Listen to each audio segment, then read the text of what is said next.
नमस्कार, आप देख रहे हैं एक्सप्रेस न्यूज भारत और मैं हूं आपके साथ मानसूर। वक्त हो गया है किसी बड़ी खबर पर चर्चा का, और आज चर्चा का विषय है देहरादून में कल रेलवे स्टेशन पर हुए बवाल का। जी हां, आपको पता है कि देहरादून में कल कैसे एक छोटे से बात को लेकर इतना बड़ा बवाल खड़ा हो गया और पूरा सांप्रदायिक माहौल बिगड़ गया। हुआ यूं कि एक लड़की बदायूं से अपने प्रेमी से मिलने रेलवे स्टेशन पहुंची, जबकि लड़की नाबालिग थी और मुस्लिम समुदाय की थी, वहीं लड़का बालिग था और हिंदू समुदाय का। इन दोनों की योजना के बारे में दोनों समुदाय के लोगों को पता चला और वो रेलवे स्टेशन पर इकट्ठा हो गए।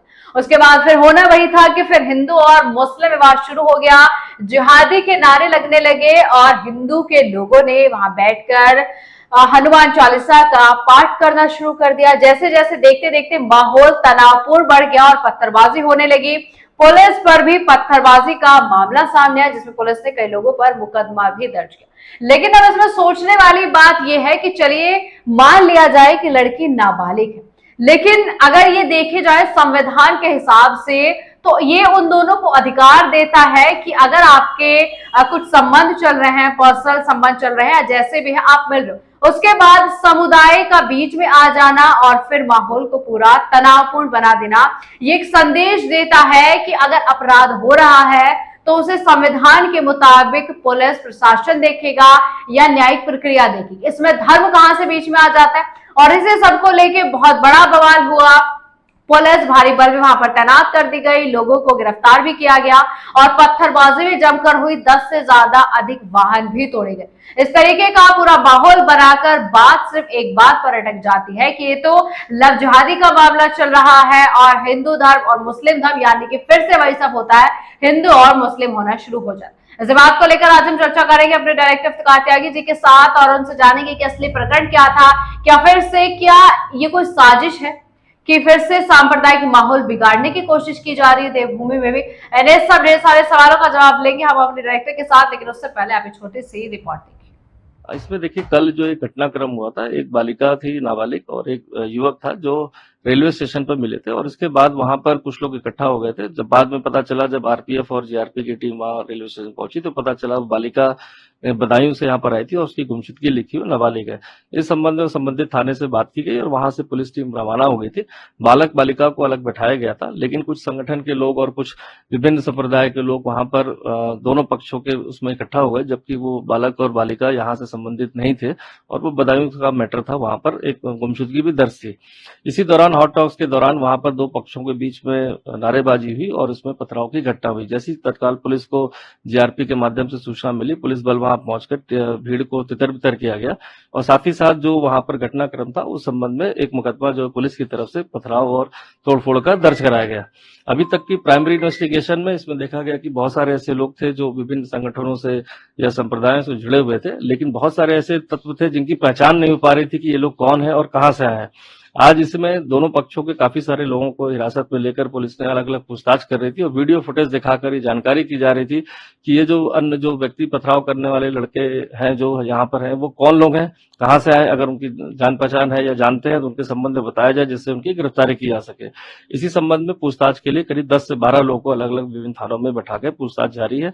इसको लेकर बहुत सारे लोगों में ये भ्रांति फैली गई कि इसमें बिना जांच के, बिना इन्वेस्टिगेशन के अरेस्ट किया गया। तो मैं क्लियर करना चाहूंगा, ये सिर्फ हिरासत में लेकर पूछताछ करने के लिए जो कानूनी पहलू था, चूंकि बहुत लोग वहां मौजूद थे और जिनके साथ ऐसे कुछ लोग थे जो पथराव कर रहे थे, जिनकी आइडेंटिफिकेशन अभी तक नहीं हो पाई है।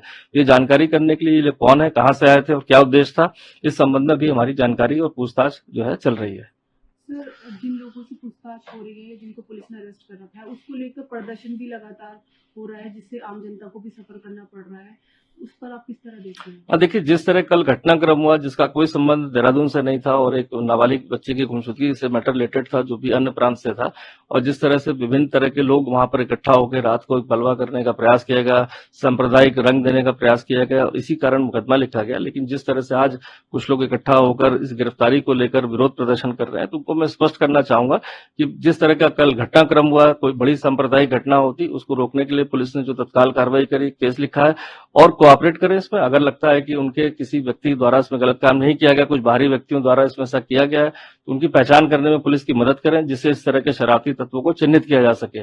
और इस तरह के धरना प्रदर्शन नहीं, शांतिपूर्वक अगर उनको कोई बात कहनी तो उसके लिए हमेशा पुलिस प्रशासन सुनने को तैयार है, लेकिन जिस तरह का कल एक सांप्रदायिक माहौल बिगाड़ने का प्रयास हुआ, उसको आगे एकदम बर्दाश्त नहीं किया जाएगा। सर, जिस तरीके की पूछताछ हो रही है और जिन लोगों का वेरिफिकेशन होता है कि वो लोग उस वक्त वहाँ मौजूद थे, उनके द्वारा ये घटना की गई, तो उनके खिलाफ किन किन धाराओं में मुकदमा दर्ज पुलिस करेगी? देखिए, इसमें जो है बलवे के साथ साथ पुलिस बलों को पथराव करना, साथ ही साथ तोड़फोड़ करना, सार्वजनिक संपत्ति को नुकसान पहुंचाना, सभी संबंधित धाराओं में इसमें हमने मुकदमा लिखा है। लेकिन इसमें कुछ लोग का कहना है कि वो वहां पर वार्ता के लिए गए थे, जानकारी करने गए थे, कुछ अराजक तत्व जो है दोनों तरफ से, चाहे वो कोई भी पक्ष हो, वहां पर आ गए और उन्होंने माहौल बिगाड़ा है। तो ये जानकारी करना बहुत जरूरी है, वो अराजक तत्व कौन है, किस लोगों से जुड़े हुए हैं, अगर वो स्थानीय नहीं है तो कौन लोग हैं, और इसी के लिए पुलिस प्रयासरत है। इसीलिए आज काफी सारे लोगों को इसमें लाया गया था थाने पर पूछने के लिए, वीडियो दिखाकर जानकारी करने के लिए, क्योंकि उनकी प्रेजेंस वहां थी। तो उनके साथ कौन लोग थे, अगर वो बलवा कर रहे थे तो कौन लोग हैं, उसकी पहचान के लिए अभी भी उनसे जानकारी की जा रही है। ये कल सायं की बात है कि दो पक्षों के बीच जो है। इस मुद्दे पर चर्चा करने के लिए हमारे साथ हमारे एक्टिव तगात आगे जुड़ चुके हैं, उनसे चर्चा करेंगे और तमाम सवालों के जवाब लेंगे। सर, सबसे पहले पूरा प्रकरण क्या था और फिलहाल क्या मामला वहां पर है? बिल्कुल मानसी, ये पूरा प्रकरण ये था, जैसे कि आपने रिपोर्ट में भी बताया कि बदायूं की एक नाबालिग लड़की थी, वो यहाँ से इलाकुई में कोई लड़का काम करता था, वो भी बदायूं का रहने वाला था। उससे मिलने के लिए देहरादून आती है रेलवे स्टेशन पर, दोनों मिलने की जगह फिक्स करते हैं। तो आपको याद होगा कि देहरादून में कुछ इस तरह की घटनाएं पहले हो चुकी हैं, तो पुलिस थोड़ा सतर्क रहती है। आईएसबीटी की घटना आपको याद होगी, तो पुलिस को उन पर शक हुआ और पुलिस ने इस पर उनसे पूछताछ की। तो पता चला कि वो लड़की नाबालिग थी, तो मुस्लिम थी। तो देहरादून में जब ये खबर फैली, आजकल सोशल मीडिया का दौर है, तो खबर ये फैली कि एक मुस्लिम लड़की को शादी कराई जा रही है, नाबालिग लड़की की। तो उसपे कुछ लोग जो आसपास के लोग थे, कुछ संगठन के लोग थे, वो मिलने के लिए पुलिस के पास आए, वस्तु स्थिति क्या है इस चीज को जानने के लिए। उधर यही चीज, इसका सबसे बड़ा नुकसान ये भी होता है इन चीजों का कि खबरें आज के दौर में बहुत तेजी से फैलती हैं। जब वो मुस्लिम संगठन के या मुस्लिम कुछ लोग आए, तो हिंदू संगठन जो है बजरंग दलवादी आदि, तो उनको भी किसी ने ये सूचना दे दी कि वहां पर इस तरह की है, इस तरह का प्रकरण है। तो उधर से वो लोग आ गए और इससे स्थिति तनावपूर्ण हो गई, और स्थिति तनावपूर्ण इतनी हो गई कि मजबूरन एक दूसरे की नारेबाजी हुई, फिर पत्थरबाजी हुई, और जो हालात हैं वो यहाँ तक पहुंचे। जी, अभी सर क्या मामला है वहां पर? अभी हालात बिल्कुल ठीक है, जैसे कि कल आपने बताया कि स्थिति बहुत नाजुक बन गई थी, तनावपूर्ण हो गई थी, अभी हालात स्थिर है वहां पर? अब उसमें फिर पुलिस ने अपना एक्शन लेते हुए, क्योंकि पुलिस सख्त कार्रवाई कर रही थी, तो पुलिस ने एक्शन लेते हुए उसमें दोनों पक्षों के कई सारे लोगों को मुकदमा दर्ज किया। क्योंकि वहां रेलवे स्टेशन पर पत्थरबाजी हुई, दोनों पक्षों की तरफ से हुई, कई सारे लोगों को चोट भी आई है और गाड़ी वाड़ी वाहन भी कई सारे टूटे हैं। तो पुलिस ने उस पर अपना एक्शन लिया, और जो दंगाई हैं, जिन लोगों ने ये किया है, उसको पकड़ने के लिए पुलिस की कार्रवाई जारी थी। पुलिस ने वीडियो फुटेज के आधार पर मुकदमा दर्ज किया। ठीक है, ठीक है सर। कुछ लोगों लेकिन मुकदमा दर्ज होने के बाद ध्यान देने वाली बात यह है कि यहाँ एक विवादित नाम है विकास वर्मा, बजरंग दल से जुड़े हैं। उनका हर मुद्दे में नाम आता है, वो उस वीडियो में पुलिस को नजर आए, तो पुलिस ने उन पर भी मुकदमा दर्ज कर दिया। अब हिंदुवादी संगठनों को ये बर्दाश्त नहीं हुआ कि वो उन पर मुकदमा दर्ज हो। पुलिस ने कल सुबह उन्हें पूछताछ के लिए उठाया, और भी 8-10 लोगों को उठाया, लेकिन उसकी प्रतिक्रिया में वहां पर घंटाघर और पलटन बाजार को लोगों ने बंद करके और घंटाघर जाम कर दिया। पूरी पब्लिक परेशान रही, घंटों नहीं कई घंटे पुलिस अधिकारियों के मान मनोबल के बाद जब विकास वर्मा को रिहा कर दिया गया और अन्य लोगों को, तब जाकर जाम खुला। तो एक तरह से कहीं ना कहीं पुलिस के सामने भी व्यवहारिक दिक्कतें आ रही हैं। इस तरह का प्रेशर बना के कानून को अपना काम करने देना चाहिए। ठीक है सर, जैसा आपने बताया कि विकास वर्मा को गिरफ्तार किया गया था, वही जब काफी टीमें वहां पर मौजूद रही और देखा गया कि जो लोग धरने पर बैठे थे वो नारे लगा रहे थे कि पुलिस जिहादी है। अब देवभूमि में जिहाद आ गया है, देहरादून में भी लव जिहाद चल रहा है और एसएसपी को बर्खास्त कर देना चाहिए, जबकि आपके अनुसार पुलिस ने अपनी पूरी कार्रवाई की। नहीं, असल में उन लोगों को देखिए, आजकल लोगों के दिमाग में ये हो गया है कि कानून सिर्फ कुछ समुदाय विशेष के लिए है। उन्हें ये नहीं पता है कि कानून सब पर लागू होता है। पुलिस ने मुकदमा दर्ज किया तो उनको पुलिस जिहादी नजर आ गई, जबकि दोनों पक्षों के लोगों पे मुकदमा दर्ज है। ऐसा नहीं कि सिर्फ हिंदू पक्ष पे है, मुस्लिम पक्ष के लोगों पे भी मुकदमा दर्ज है। और 40 से 50 लोग दोनों पक्षों के नामजद हैं, अज्ञात भी हैं। 5-6-7 लोग नामजद हैं और बाकी 40 से 50 लोग अज्ञात हैं दोनों पक्षों के। लेकिन उन्हें जो विकास वर्मा और उसके जो लोग हैं, उनको ये बर्दाश्त नहीं हुआ कि भाई कानून उन पर भी चाबुक चला सकता है। तो उन्होंने अपनी धींगा मुश्ती की और घंटाघर को पूरा जाम रखा। अधिकारियों ने बहुत कोशिश की, जाम जब तक नहीं खोला जब तक के उनको रिहा नहीं कर दिया गया। हालांकि उनकी गिरफ्तारी नहीं हुई थी, उनको पूछताछ के लिए हिरासत में लिया था। लेकिन उसके बाद पूरे शहर में जाम किया गया, अफवाहें फैलाई गई, तो कहीं ना कहीं पुलिस तंत्र को भी एक तरह से प्रेशर में लाने वाली ये स्थिति है। और अगर यही हालात रहे तो फिर तो कानून का जो इकबाल है, पुलिस का जो इकबाल है, वो खत्म हो जाएगा। फिर तो कुछ किसी संगठन के लोग आएंगे और वो धींगा मुश्ती करेंगे और किसी को भी पुलिस की हिरासत से छुड़ा लेंगे। फिर तो यही होगा। जी सर, जैसे पूरे प्रकरण को देखा, इनमें से कुछ बुजुर्ग लोग हैं जिन्होंने ये सवाल उठाए, जो पढ़े लिखे लोग हैं, खासकर मैं वो इसलिए कह रही हूँ क्योंकि इस पूरे प्रकरण के बाद कई लोगों से बातचीत हुई, कई लोगों के कमेंट्स देखे गए, कई लोगों की प्रतिक्रिया। सर, उनका सवाल ये था कि अगर अपराध हो रहा है आपकी नजर में तो उसको अपराध श्रेणी में रखिए, उसको न्यायिक प्रक्रिया पर छोड़िए। आप जब धर्म को बीच में ले आते हैं और वहां बैठकर हनुमान चालीसा पढ़ने लगते हैं और हम हिंदू और हम मुस्लिम और ये सब चल रहा है, इसको करने की क्या जरूरत है? आप उसको न्याय अपराध की श्रेणी में रखकर न्याय पर छोड़िए। जी नहीं, पुलिस कार्रवाई करना चाह रही है मानसी, यही तो प्रॉब्लम है। आप इसको इस तरीके से देखिए, पुलिस ने सिर्फ मुकदमा दर्ज किया। अब अगर कहीं घटना होती है तो पुलिस की जिम्मेदारी क्या होती है कि भाई मुकदमा दर्ज करे। वीडियो में बिल्कुल साफ दिख रहा है, वीडियो फुटेज में, कि विकास वर्मा वहां मौजूद है, जो लोग पत्थर मार रहे हैं उनके साथ मौजूद है। तो क्या पुलिस विकास वर्मा को छोड़ के बाकी सब पर मुकदमा दर्ज करती? ये कौन सा तरीका है? कानून जो है वो तो सबके लिए है ना।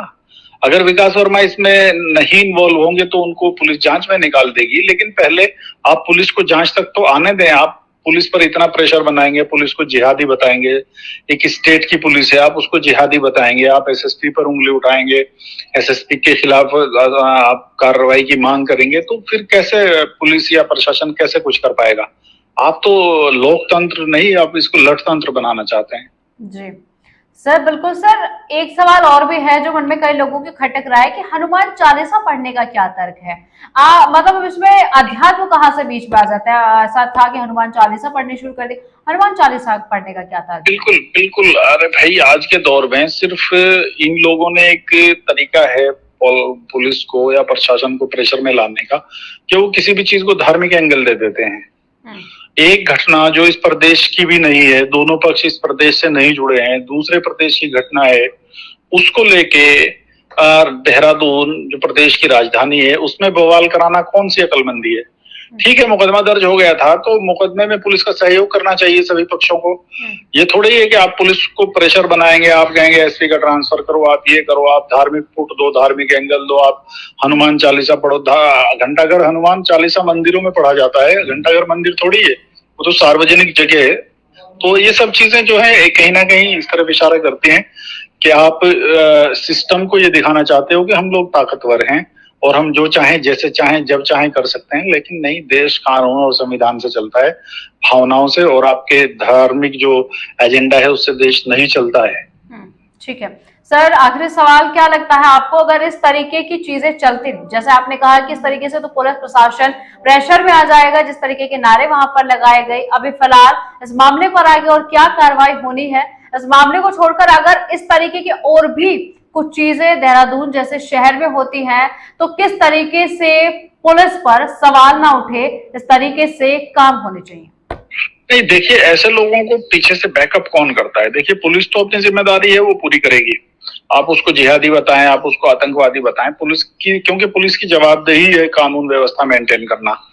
लेकिन अब अगर आप उन लोगों को बल कहां से मिलता है? कल जब वो घंटाघर को घेरे हुए बैठे थे तो वहां पर बीजेपी के कई सारे बड़े नेता पहुंचे। वहां बीजेपी के महानगर अध्यक्ष गए, वहां पूर्व मेयर वहां पहुंचे, कई सारे लोग गए और विकास वर्मा जो आरोपी है उसके पक्ष में नारेबाजी की, उसके पक्ष में समर्थन दिखाया। तो आप क्या दिखाना चाहते हैं? आप यही दिखाना चाहते हैं ना कि भाई पुलिस ने भले ही मुकदमा दर्ज कर दिया हो, भले ही आरोपी हो, लेकिन हम लोग इनके समर्थन में खड़े हैं। तो इससे अल्टीमेटली इससे नुकसान जो है ना वो आपके प्रदेश का हो रहा है, आपकी राजधानी का हो रहा है, लोगों का व्यापार ठप हो जाएगा, इससे इमेज खराब होगी। देहरादून में इस तरह की चीजें नहीं होती थी, लेकिन अगर इस तरह की चीजें देहरादून में होगी तो इसका कहीं ना कहीं इसकी छवि नकारात्मक बनेगी। और मैं तो पुलिस कप्तान अजय सिंह का एक तरह से उनको धन्यवाद देना चाहता हूं कि उन्होंने इस घटना को बहुत अच्छे तरीके से हैंडल किया, और भले ही कितना भी प्रेशर रहा हो लेकिन उन्होंने चीजों को मेंटेन किया, जिससे वो घटना वहीं खत्म हो गई। नहीं तो वो और ज्यादा रूप ले सकती थी, बड़ा रूप ले सकती थी। लेकिन वो आज स्थिति बिल्कुल सामान्य है। कल भी हम लोगों ने शाम में वहां पर ग्राउंड पे जाके देखा तो कहीं कोई कुछ नहीं था। तो कहीं ना कहीं पुलिस जो है उसने बहुत अच्छा काम किया है, अपनी जिम्मेदारी निभाई है। सारे प्रेशर के बाद पुलिस ने अपनी जिम्मेदारी को बखूबी अदा किया है। ठीक है सर, अभी जैसे आपने कही कि कहीं ना कहीं से बैकअप मिलता है सर, जब बिल्कुल आपने कहा कि प्रतिक्रिया जब लोगों से लेते हैं तो सर कुछ चंद लोगों का कहना ये होता है कि जैसे आपने पीछे अपने देहरादून में भी कई मुद्दों को उठाया, हम ये भी देखते हैं कि फिर से विशेष समुदाय को लेकर बात होती है कि आप खाना किस तरीके से परोस रहे हैं और यही सब चीजें कि खाने में ये सब कुछ मिला है। तो कुछ लोगों का कहना है कि एक बड़े साजिश के तहत हो रहा है, यानी कि देश का पूरा माहौल बिगाड़ने की कोशिश की जा रही है। इस पर देखिए चुनावी माहौल है, आप समझिए 2-3 राज्यों में 2 राज्यों में चुनाव चल रहे हैं, और उत्तराखंड में भी निकाय चुनाव आने वाले हैं 1-2 महीने बाद।